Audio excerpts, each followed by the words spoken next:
Hey guys, this is ADWCTA. We are at part 3 of the Whispers of the Old God Arena Meta Analysis. We are through with all the commons, all the rare neutrals, the common neutrals and the rare neutrals, and I spent like 15 minutes on 5 of the cards that have taunt, and 15 minutes on all the rest of the cards. But that was for a very good reason, because that is where the meta is heading. Everything's slowing down, taunts are happening, control is in.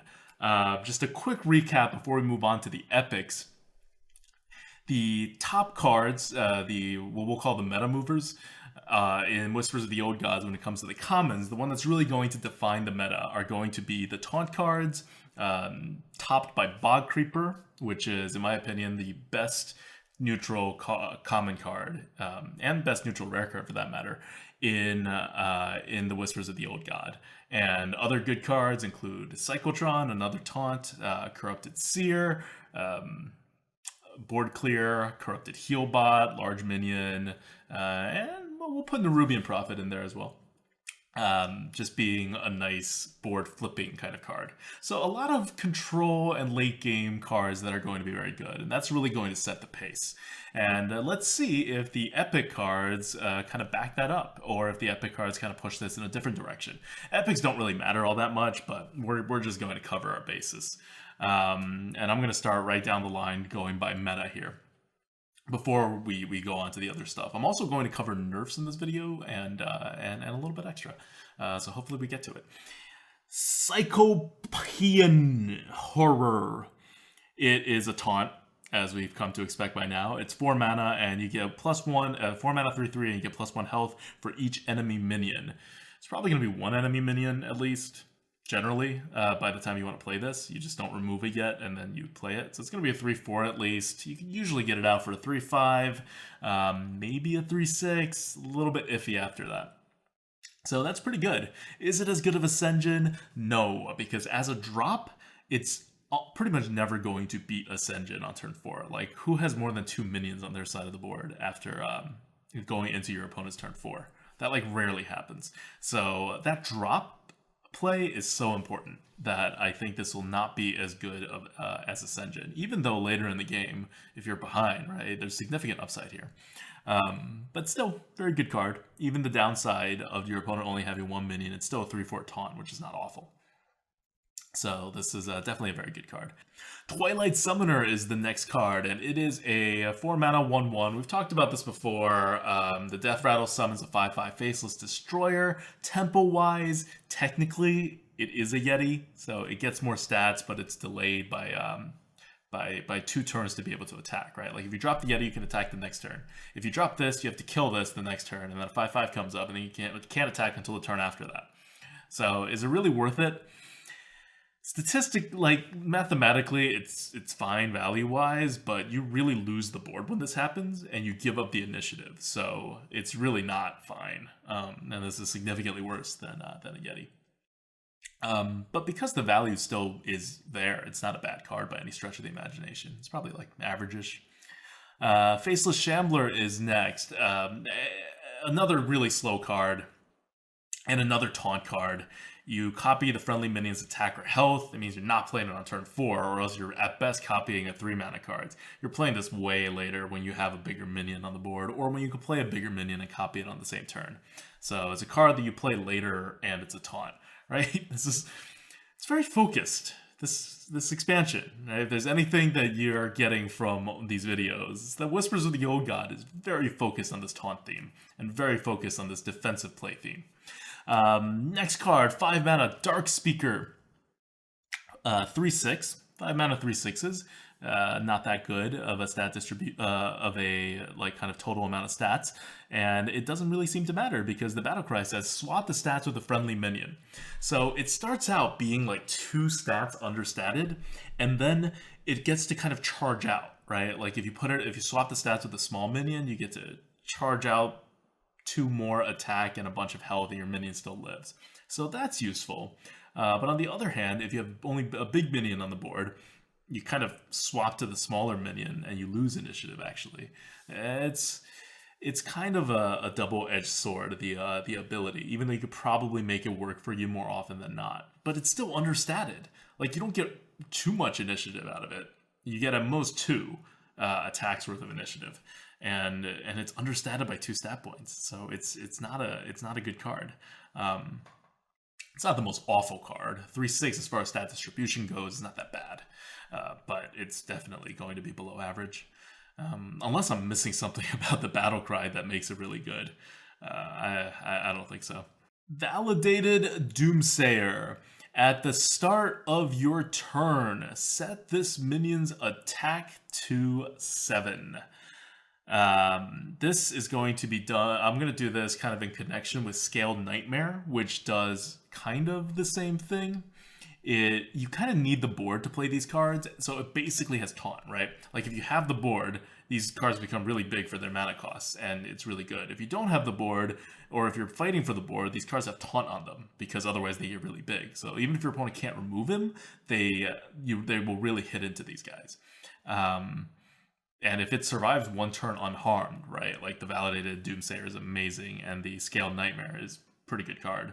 These cards are not really taunts, but they're effective taunts. And they're really high defense effective taunts. So once again, you're protecting your face. It's a very defensive kind of card. But these also work in aggro decks very well, right? Because you wait a turn and then they get a lot of attack.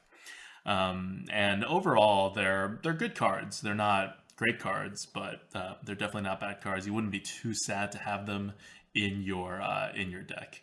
But you wouldn't be too thrilled either. Like, these aren't Yetis. These aren't Boulder Fist Ogres. You'd definitely rather have those.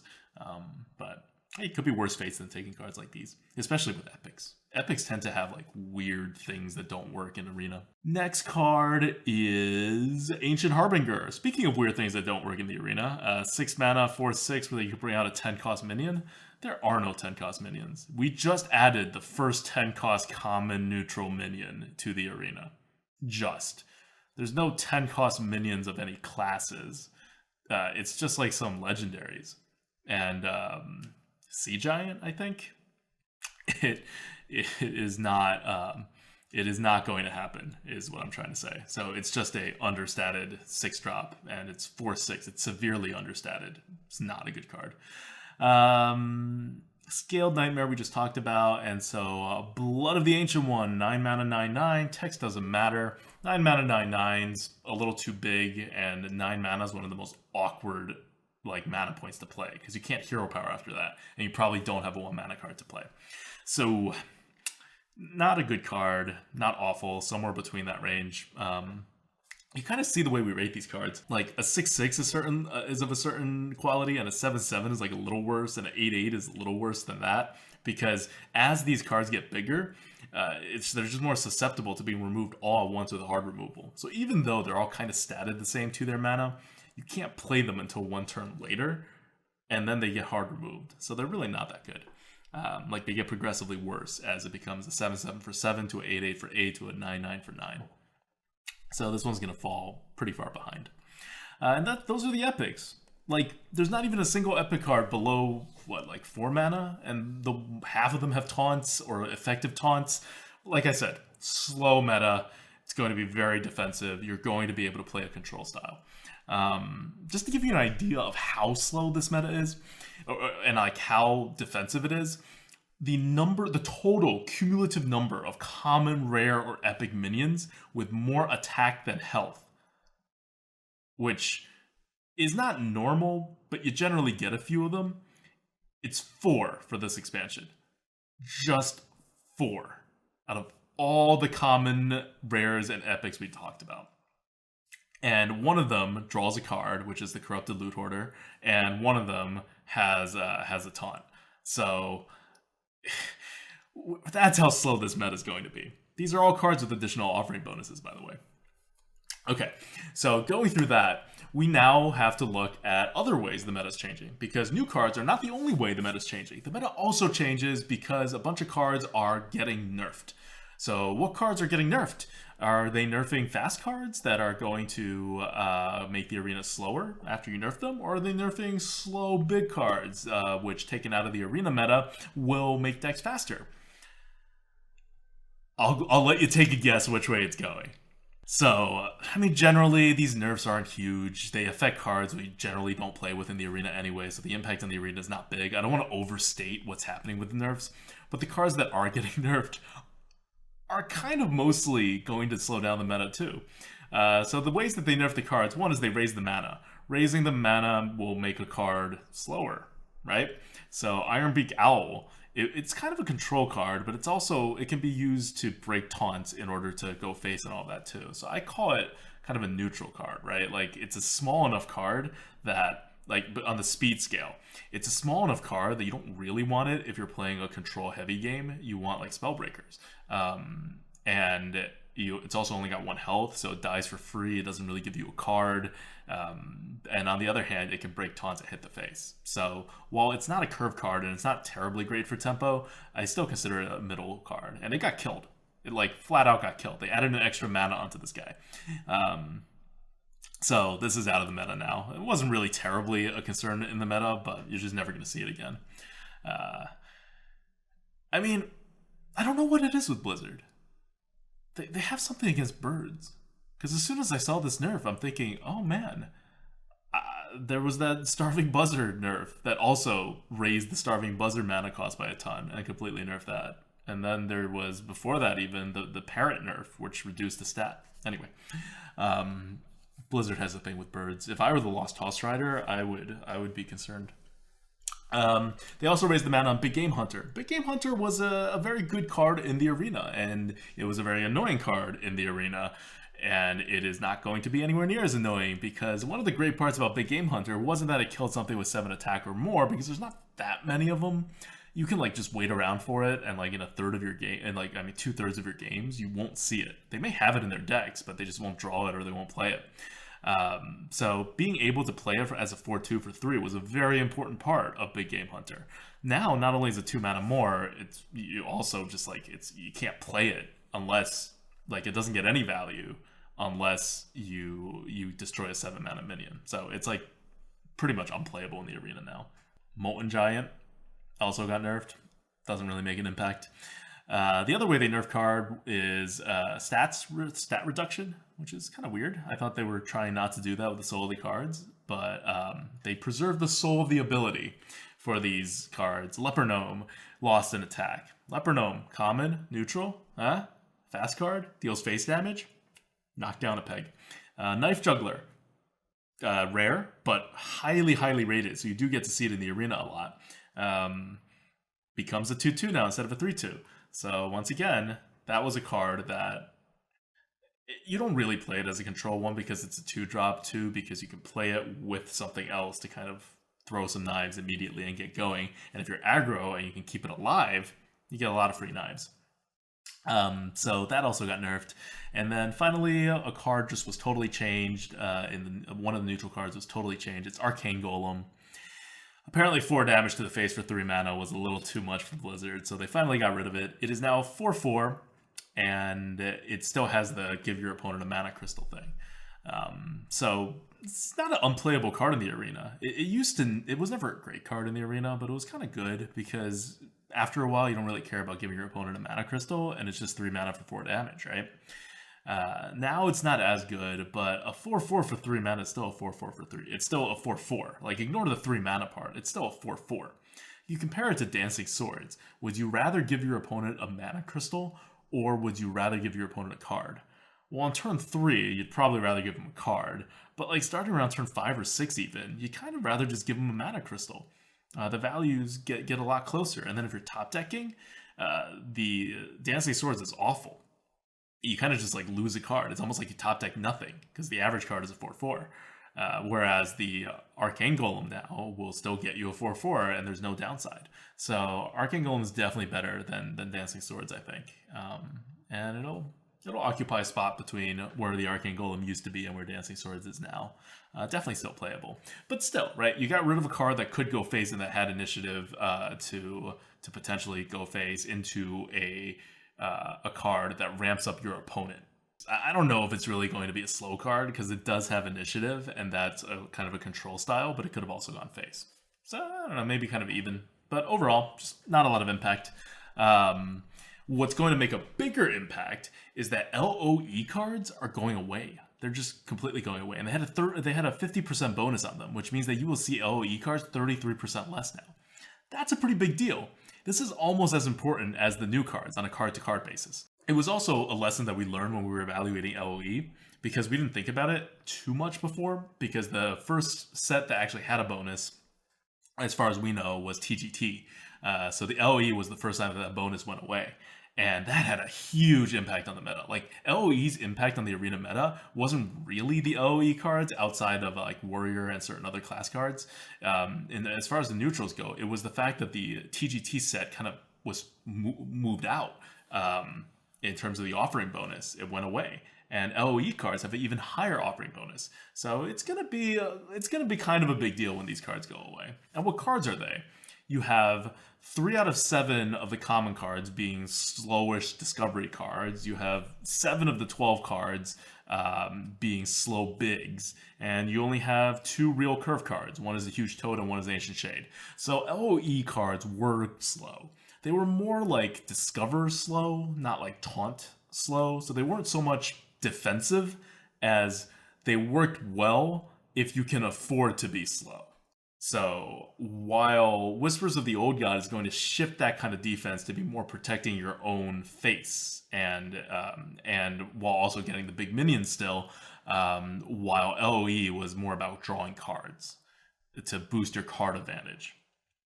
So there's kind of a subtle shift there, and it is important to know that because these LOE cards are going away, the fact that Whispers of the Old Gods is so slow and every card is consistently slow won't have as big of an impact as it otherwise would. But it's still going to be a huge impact, right? Like, with Whispers of the Old God, because you're still adding 100 cards to the meta, right? And you're removing 33% of 45 cards. That's still a huge difference in terms of the amount of defensive cards you're adding to the meta. And we're kind of out of time, but I'm going to keep going. Just this one video, I promise. And the question is, it's a really important question, right? Because we got so far. We did like nerfs, we did LE cards, we did epics, we did commons, we did rares. We know what's going to happen. We know it's a very defensive kind of meta that's going to come in now. But what does that mean? What does that mean you'll be able to do? Well, in a defensive meta, you will be able to, first and foremost, play your big minions. Like, one of the problems you face in a normal meta is you have this, like, 4-stack max, it's sitting here, and you just don't get to play it, because the game is over before you get to play it, or yeah, it gets to turn 8, but if you drop it, you just die, because you don't have enough health anymore, and your opponent goes face. So even though you do get to turn 8, and you do have a 4-stack max in your hand, you don't get to play it. And that's a bad feeling, and it really hurts the value of a card like 4-stack max. But maybe that's going to change, because if everything is slow and you taunt up a lot, you're removing your opponent's minions with those taunts. So those minions aren't repetitively dealing face damage to you. You don't have to like put down a minion, your opponent hits face, puts down 2 minions, you can only attack once to remove 1 minion, you put down another minion, your opponent puts down 2 more minions, they now have 4 things attacking your face, you have 2 things removing theirs, they have now 2 extra minions, you get the idea. So now big minions are a bit more viable. In addition, kind of similarly, a little less so because you don't have the attack issue, but high costing things in general, like spells or whatever, or like sprint, they're more viable because you get to play them more. Your games drag out to that area before it's decided. Maybe a card like Avenging Wrath or something, right? Which is like just, it's a little clunky, it's random, it's big. But if you're really going into the late game a lot, well, it's still a lot of card advantage, right? Things like, I don't know, I'm trying to think of big clunky, like Entomb, right? That becomes pretty good. Mind Control if you're going with Priest. So that's definitely one of the effects that I expect to happen. And card draw also, if games are going longer, you can afford to anti-tempo yourself a bit more, right? Like at 10 mana, losing 1.2 mana's worth of tempo for a card like Gnomish Inventor or like Spider or whatever that draws you a card is way less big of a deal than playing it on turn 4. So the card draws are going to get a boost because you'll just have more chances to play it, but it's not going to be as big as the boost to like large minions, right? They're both card advantage things, but just having large minions, I think that's going to get the biggest boost. Also, in terms of class balance, what's going to change if you have a lot of taunts in the meta, if you have a lot of defensive play, if you have a lot more control style decks? hero powers that do things on the board or for card advantage, they just have to do something. They matter. And which hero powers are they? Because they just add up, right? You get a paladin, for example, 1/1, 1/1, 1/1 every turn. You're against a warrior, which gets nothing, nothing, nothing every turn. It's going to add up.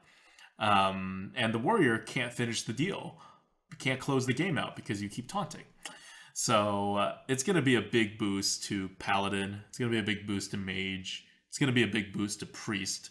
I know I said the same thing about priest for TGT because that also slowed down the meta, and I was like, priest is going to be better, and then it wasn't. It's because I wasn't accounting for the fact that there was this huge, like TGT was really only slow because of snowballing, and so you needed to keep trading on the board to keep snowballing, and so you're protecting your Inspire minions, and priest Inspire was pretty bad.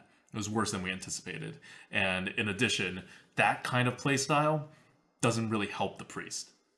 On the other hand, all of this like high health, low attack, and the generally like taunting something, that all helps keep, like if your opponent plays a taunt, they're kind of losing tempo on the board. Like they're making it more tricky for you to do things, but generally speaking, taunt uses up a stat. So it's much more, and taunts are generally higher health than, definitely the taunts we got here are higher health than attack. So you just have more and more chances of getting stuff to stick on the board as priest by doing nothing special, by just like playing your minions with higher health than attack. So I think priest is actually going to get a boost. And this is all, by the way, before we look at class cards. As you'll see, priest class cards kind of suck, so maybe they're not getting a boost. But the meta is going to favor them. And especially with something like priest, the meta favoring priest is a pretty big deal. Priest snowball very hard. Once they get on the board, they kind of don't let it go. And that hero power turns into a huge card advantage. So I don't know about priest. Shaman also is the other class that potentially gets a boost from going to the late game.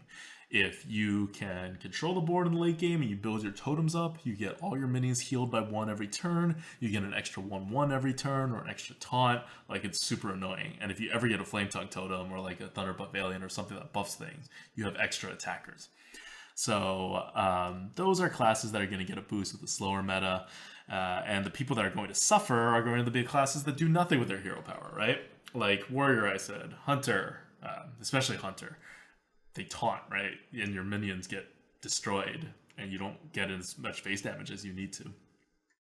Rogue, which has a great hero power and can do a very good job establishing the board, but then if they get stopped or stalled, all their hero power can do is hit face, which is okay, but if you're taunting, now, I don't know, it gets a little iffy, because for the Rogue, you can't keep using your hero power on minions. Like, halfway through the game, you're already at the point where you're like, I probably don't want to hit that.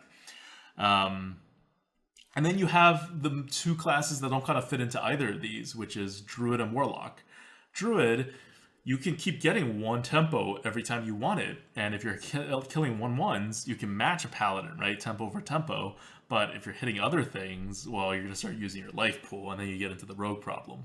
And on the other hand, Warlock, getting cards is very good, but you have a limit. Like, your health pool, once again, is your limit, even though the Warlock hero power is really powerful.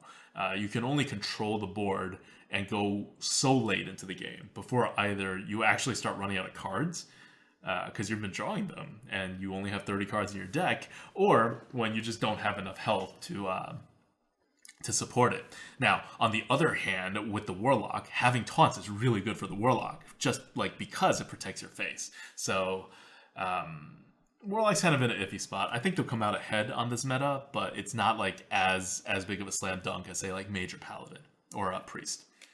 And one more thing to take into account with this kind of defensive meta is that going fast is still very, very good if you have the removals, right? Because this is mostly defensive in the sense of taunts. Taunts are the big deal.